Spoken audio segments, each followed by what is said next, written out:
Hello दोस्तों, आज हम पढ़ने वाले हैं 4 अक्टूबर 2021 के मोस्ट इम्पॉर्टेंट करंट अफेयर्स। तो लास्ट तक बने रहिएगा। चलिए स्टार्ट करते हैं। आज का पहला क्वेश्चन है, हाल ही में किस देश में गांधी संग्रहालय का उद्घाटन किया गया है? राइट आंसर हो जाएगा ऑप्शन सी, बांग्लादेश के नोआखाली में गांधी संग्रहालय का उद्घाटन किया गया है। महात्मा गांधी जी की 152वीं जयंती के अवसर पर इसका उद्घाटन बांग्लादेश के विदेश मंत्री डॉक्टर ए.के. अब्दुल जी के द्वारा किया गया है। और नोआखाली में ही क्यों किया गया है? क्योंकि 1946-45 में महात्मा गांधी जी द्वारा इस क्षेत्र का दौरा किया गया था। बांग्लादेश में किया गया है, तो बांग्लादेश की राजधानी है ढाका और यहाँ जो करेंसी चलती है वो टका करेंसी चलती है। और बांग्लादेश के राष्ट्रपति कौन है? तो बांग्लादेश के राष्ट्रपति हैं अब्दुल हामिद और यहाँ की प्राइम मिनिस्टर हैं शेख हसीना। शेख हसीना से याद रखिएगा कि हाल ही में FDG सस्टेनेबल डेवलपमेंट गोल का प्रोग्रेस अवार्ड से किसे सम्मानित किया गया है? तो ये बांग्लादेश की प्राइम मिनिस्टर शेख हसीना को सम्मानित किया गया है बांग्लादेश में गरीबी को कम करने के लिए। हाल ही में बांग्लादेश को NDB नेशनल डेवलपमेंट बैंक ने नया सदस्य बनाया है और बांग्लादेश सरकार द्वारा हाल ही में जोगाजोग नाम का एक नया सोशल मीडिया प्लेटफॉर्म लॉन्च किया गया है। यह फेसबुक व्हाट्सएप के जैसे ही है। भारत और बांग्लादेश के बीच में एक एक्सरसाइज आयोजित की जाती है, बोंगो सागर और संप्रीति एक्सरसाइज, ये याद रखिएगा। बढ़ते हैं अगले क्वेश्चन की ओर। अगला क्वेश्चन है, हाल ही में मित्र शक्ति युद्ध अभ्यास 4 से 15 अक्टूबर के बीच किन दो देशों के बीच आयोजित किया जाएगा? इसका राइट आंसर जाएगा ऑप्शन डी, भारत और श्रीलंका के बीच 4 अक्टूबर से 15 अक्टूबर के बीच यह मित्र शक्ति युद्ध अभ्यास आयोजित किया जाएगा और इसका आयोजन श्रीलंका में होगा। और यह कौन सा संस्करण है? 8वां संस्करण है। भारत और UAE के बीच में हाल ही में पहली एक्सरसाइज आयोजित की गई है, जायद तलवार एक्सरसाइज। और भारत और नेपाल के बीच में सूर्य किरण एक्सरसाइज हाल ही में आयोजित की गई है। और भारत और कजाकिस्तान के बीच में काजिंद एक्सरसाइज हाल ही में आयोजित की गई है। हाल ही में काफी सारे युद्ध अभ्यास हुए हैं, तो आइए देख लेते हैं कि भारत का किन किन देशों के साथ कौन सा युद्ध अभ्यास हुआ है या होगा। सूर्य किरण एक्सरसाइज, सूर्य किरण एक्सरसाइज हाल ही में इंडिया और नेपाल के बीच आयोजित किया गया है। इम्बेक्स एक्सरसाइज इंडिया और म्यांमार के बीच आयोजित किया जाता है। संप्रीति और बोंगो सागर एक्सरसाइज इंडिया और बांग्लादेश के बीच आयोजित किया जाता है। मित्र शक्ति एक्सरसाइज इंडिया और श्रीलंका के बीच में। फ्लीनेक्स एक्सरसाइज भी इंडिया और श्रीलंका के बीच में। समुद्र शक्ति एक्सरसाइज इंडिया और इंडोनेशिया के बीच में आयोजित की जाती है। दफ्तलिक एक्सरसाइज इंडिया और उज्बेकिस्तान के बीच में आयोजित की जाती है। डेजर्ट नाइट इंडिया और फ्रांस के बीच में। और अजय वॉरियर एक्सरसाइज इंडिया और UK के बीच में।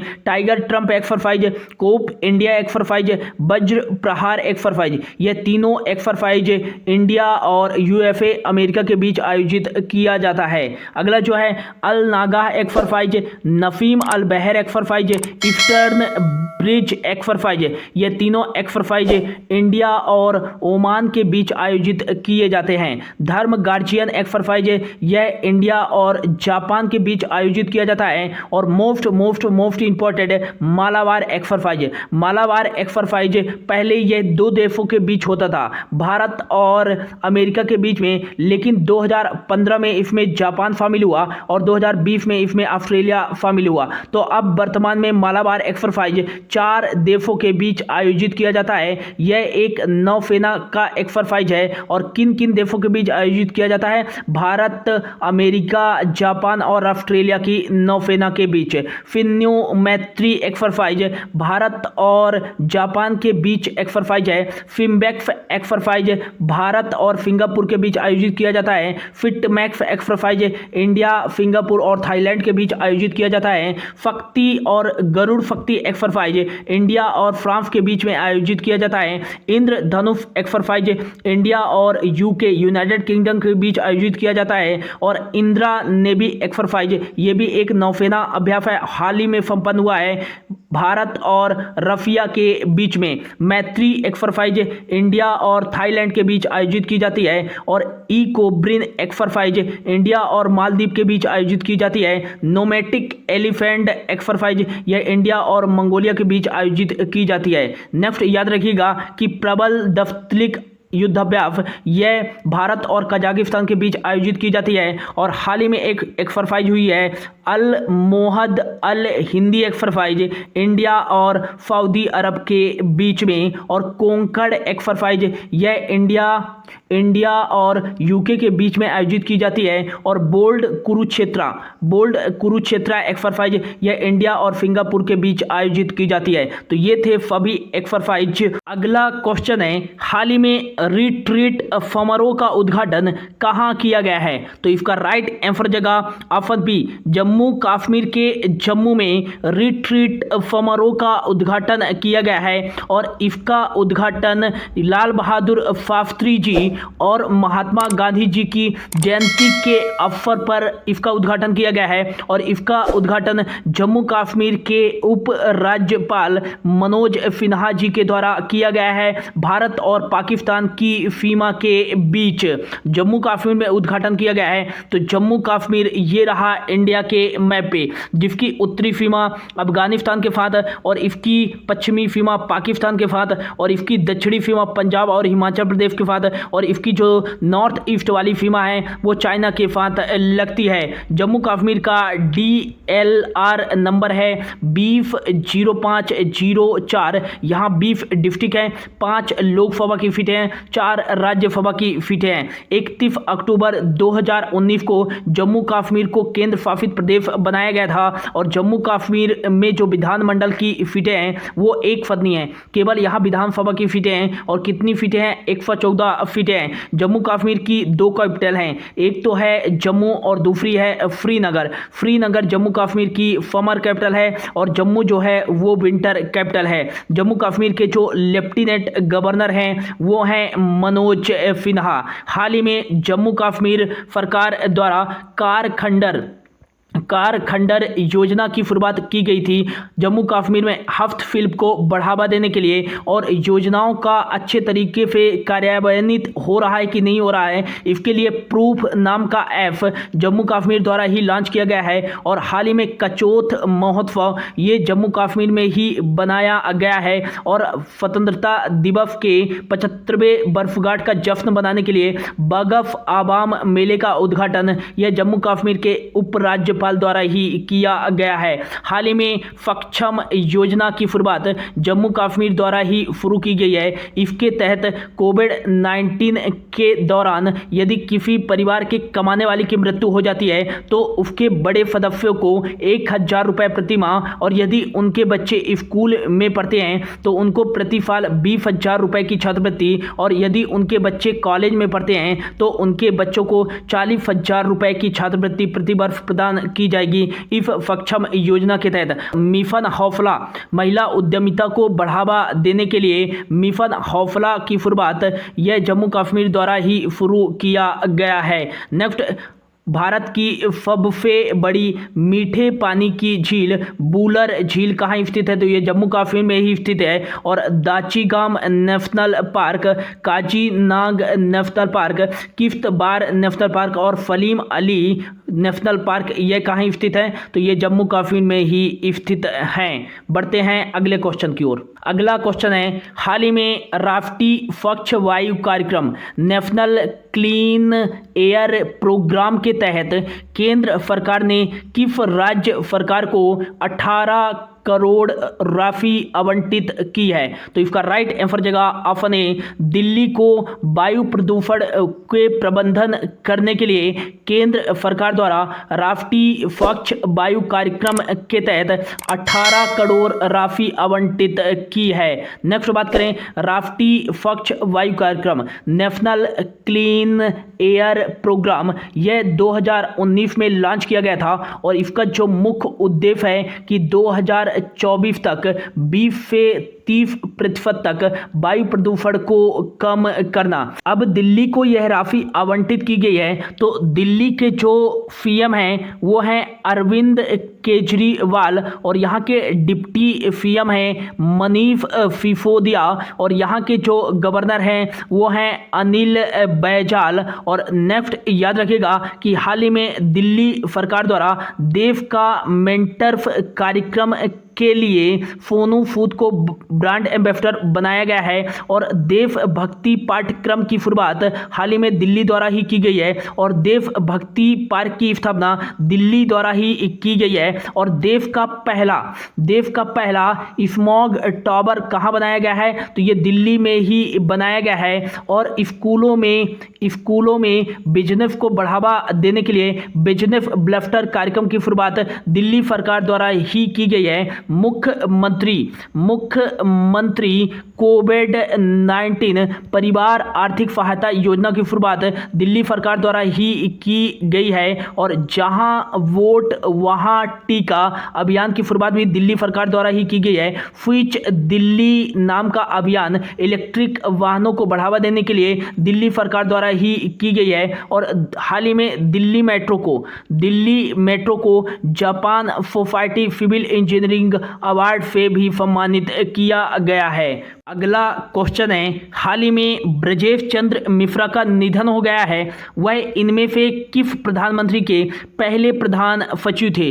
तो राइट आंसर जगह ऑप्शन सी, अटल बिहारी वाजपेयी जी के पहले प्रधान सचिव थे ब्रजेश चंद्र मिश्रा, जिनका हाल ही में निधन हो गया है। और ब्रजेश चंद्र मिश्रा जी भारत के पहले राष्ट्रीय सुरक्षा सलाहकार भी थे। अब अटल बिहारी वाजपेयी जी के प्रधान सचिव थे, तो अटल बिहारी वाजपेयी जी 1996 से 2004 तक भारत के प्राइम मिनिस्टर रहे। और एक डेट याद रखिएगा दोस्तों, 4 अक्टूबर 1977, यह वह दिन है दोस्तों जब पूरा भारत गौरवान्वित हुआ था। इसी दिन पहली बार हमारे भारत के प्राइम मिनिस्टर अटल बिहारी वाजपेयी जी के द्वारा संयुक्त राष्ट्र में हिंदी में भाषण दिया गया था। तो काफ़ी एग्जाम में पूछा जाता है कि पहली बार संयुक्त राष्ट्र में हिंदी में भाषण किसके द्वारा दिया गया था? तो अटल बिहारी वाजपेयी जी के द्वारा दिया गया था 4 अक्टूबर 1977 को। बढ़ते हैं अगले क्वेश्चन की ओर। अगला क्वेश्चन है, हाल ही में किसके द्वारा wetlands of India portal launch किया गया है? तो इसका जो राइट आंसर जगह ऑप्शन बी, केंद्रीय पर्यावरण वन एवं जलवायु परिवर्तन मंत्री भूपेंद्र यादव जी के द्वारा wetlands of India portal launch किया गया है। आर्द्र भूमियों संबंधित जो भी सूचनाएं हैं उनको एकत्रित करने के लिए यह पोर्टल लॉन्च किया गया है भूपेंद्र यादव जी के द्वारा। और भूपेंद्र यादव जी जो हैं वो हैं राज्यसभा सदस्य, कहाँ से? राजस्थान से। और वर्तमान में कौन है? केंद्रीय पर्यावरण वन एवं जलवायु परिवर्तन मंत्री। अगला क्वेश्चन है, हाल ही में 2022 में 56वीं क्रॉस कंट्री चैंपियनशिप की मेजबानी कौन सा राज्य करेगा? तो इसका राइट आंसर जगह ऑप्शन सी, नागालैंड द्वारा 56वीं क्रॉस कंट्री चैंपियनशिप 2022 की मेजबानी की जाएगी। और नागालैंड में यह पहला जो है एथलेटिक्स चैंपियनशिप होगा, नागालैंड में आयोजित की जाएगी। तो ये रहा इंडिया के मैप पे, यहाँ पास स्थित है नागालैंड की जो उत्तरी सीमा सीमा लगती है वो अरुणाचल प्रदेश के साथ लगती है, और इसकी पूर्वी सीमा म्यांमार के साथ लगती है, इसकी दक्षिणी सीमा मणिपुर के साथ लगती है, और नागालैंड की पश्चिमी सीमा असम के साथ लगती है।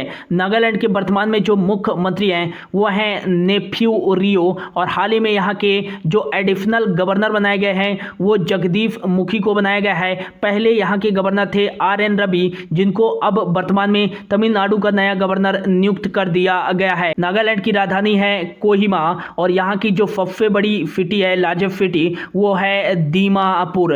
नागालैंड से एक नाम याद रखेगा, नुक्लुफोम, जिन्हें हाल ही में व्हिटली अवार्ड 2021 से सम्मानित किया गया है, और व्हिटली अवार्ड पाने वाले नुक्लुफोम एकमात्र भारतीय हैं। तो ये क्वेश्चन काफी इंपॉर्टेंट हो जाता है, याद रखिएगा। हॉर्नबिल फेस्टिवल का आयोजन कहाँ किया जाता है? तो ये नागालैंड में ही किया जाता है। बढ़ते हैं अगले क्वेश्चन की ओर। अगला क्वेश्चन है, हाल ही में NFRA के नए अध्यक्ष कौन बने हैं? तो इसका राइट आंसर जगह option B Ashok Gupta. National financial reporting agency के नए अध्यक्ष बन गए हैं अशोक गुप्ता। अशोक गुप्ता वर्तमान में भारतीय प्रतिस्पर्धा आयोग के भी अध्यक्ष हैं, और NFRA के अतिरिक्त अध्यक्ष बनाए गए हैं। बात करें NFRA, national financial reporting agency, इसकी स्थापना 2018 में की गई थी, और इसका जो हेडक्वार्टर है वो है नई दिल्ली में। अगला क्वेश्चन है, हाल ही में डॉक्टर फना रामचंद्र गुलवानी किस देश की पहली हिंदू महिला सिविल सेवक बनी हैं? तो इसका राइट आंसर जगह ऑप्शन बी पाकिस्तान की पहली महिला हिंदू सिविल सेवक बन गई हैं डॉक्टर फना रामचंद्र गुलवानी। जो पाकिस्तान की सिविल सेवा की परीक्षा होती है उसको प्रथम प्रयास में ही इन्होंने पास करके पाकिस्तान की पहली हिंदू महिला सिविल सेवक बन गई हैं। पाकिस्तान की बनी है, तो पाकिस्तान की जो राजधानी है वो है इस्लामाबाद, और यहाँ के जो राष्ट्रपति हैं वो हैं आरिफ अलवी, यहाँ के प्राइम मिनिस्टर हैं इमरान खान। और नेक्स्ट याद रखिएगा कि हाल ही में परमाणु बैलिस्टिक मिसाइल गजनबी का परीक्षण पाकिस्तान द्वारा ही किया गया है, और पाकिस्तान की जो करेंसी चलती है वो पाकिस्तानी रूपी चलती है, और फाहीन रॉकेट का भी परीक्षण पाकिस्तान द्वारा ही किया गया है। और एक नाम याद रखिएगा, आयफा मलिक पाकिस्तान सुप्रीम कोर्ट की पहली महिला जज बनी हैं, ये भी याद रखिएगा। अगला क्वेश्चन है, हाल ही में किस राज्य को इंडिया टुडे हेल्थ गिरी अवार्ड 2021 के बेस्ट स्टेट कम्बैटिंग कोविड-19 पुरस्कार से सम्मानित किया गया है? इसका राइट आंसर जगह ऑप्शन सी कर्नाटक को बेस्ट स्टेट कम्बैटिंग कोविड-19 पुरस्कार से सम्मानित किया गया है, और गुजरात और केरल को बेस्ट वैक्सीनेशन ड्राइव के लिए सम्मानित किया गया है, और उत्तर प्रदेश के गाजियाबाद और हरियाणा के फरीदाबाद को कोविड-19 से निपटने के लिए सर्वश्रेष्ठ पुरस्कार जिला स्तर पर दिया गया है, और दिल्ली का जो लोक नायक हॉस्पिटल है उसे कोविड-19 से निपटने के लिए व मुकाबला करने के लिए बेस्ट हॉस्पिटल का अवार्ड दिया गया है। किसे?